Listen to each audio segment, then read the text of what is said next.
Hello, everybody. Welcome back to the Plutocracy Report. My name is Sean Quince, and California was just handed a huge win today as the Supreme Court has allowed California to move forward with its redistricting map that they had just passed through with the Prop 50 ballot measure in November of 2025. It was overwhelmingly voted through by the citizens of California, and then it just ended up being pushed to the Supreme Court because obviously the California Republican Party and the Trump administration were both pushing back on that redistricting plan, as it was a response to a Texas redistricting plan that was a mid-decade, very unusual redistricting plan that was pushed out of nowhere by Donald Trump as he pressured Texas to do this redistricting plan to gain him 5 more congressional seats in Texas. So because Donald Trump was pressuring Texas to give him 5 more congressional seats there by doing gerrymandering and redistricting the map, California and Gavin Newsom then said, fine, we're going to basically do the same thing. We're going to redraw our maps to give us 5 more Democratic seats, basically, and we'll pass ours if you pass yours. The moment yours passes through, then that's fine. That'll trigger us doing ours. And like I said, they did it democratically. They put it to a vote with the Prop 50 ballot measure in November. It passed overwhelmingly in California. And the Supreme Court had already ruled to allow Texas's to go through previously. So you would assume if they were being fair and balanced about this, which you can't actually expect the Supreme Court to be fair and balanced. I mean, it's such a right-leaning Supreme Court. It's not even funny. But if they were being remotely fair about the two decisions, you had a good feeling that the California ballot measure would go through as well, and they would allow the redistricted map that gave 5 new congressional seats to Democrats in California. So, like I said, it has passed through.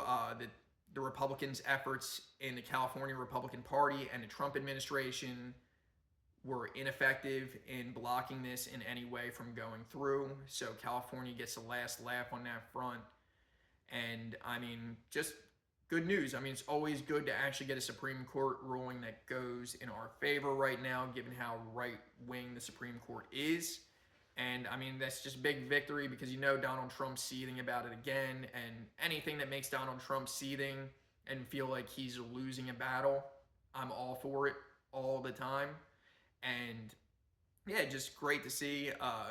It was a good response by Gavin Newsom to say, okay, that's fine. We're going to snap this into effect. If Texas is going to be unfair about how they're rigging these elections or how they're gerrymandering these elections, then that's fine. If they want to do that in their deep red Republican state over there, then we're going to do it over here too. And I think that is the only way to counterbalance something like that. Is what's good for the goose is good for the gander, as a lot of old people say. I'm surprised I actually use that saying myself, but it is the truth. So, great response from California. I know other blue states are also responding in ways to counterbalance what Texas did as well. So, good on Gavin Newsom for pushing this. I'm not a huge Gavin Newsom fan. Don't get me wrong. There are a lot of Democrats I like a whole lot more than Gavin Newsom.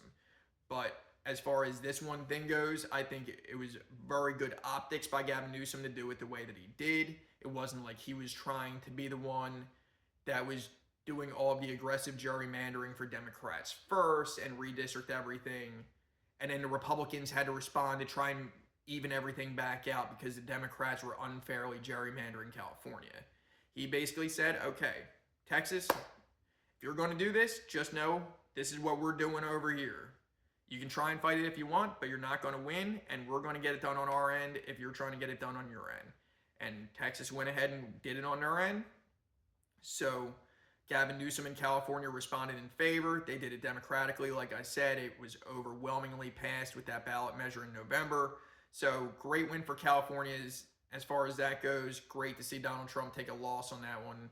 And I'm sure we'll hear from him soon enough about this, whether it be on True Social or through some kind of impromptu press conference that he has in the White House one day this week or whatever. But as of right now, I mean, we already saw him putting out that AI-generated video of that fake newscaster saying that Gavin Newsom is basically in cahoots with the cartels, where the cartels are basically running California and turning it into like a lawless state where it's just run by crime. So you already know where Donald Trump's head's at with Gavin Newsom, and you already know that Gavin Newsom getting a win like this where the Supreme Court allows his redistricting plan to go forward, you already know that ruins Donald Trump's day. So that's just an extra little bit of icing on top as far as that goes for a good win for the Democrats today, good win for Democratic voters. And outside of that, don't forget to subscribe to the channel. My name is Sean Quince. This is a new YouTube channel. I'm trying to get it up and running quick here by posting content consistently every day after I'm done work. I very much appreciate the subscription if you do subscribe. Also hit that bell icon down below because that will make sure you're notified anytime I put out a new video. And yeah, I very much appreciate it, guys, and I will be talking to you all soon.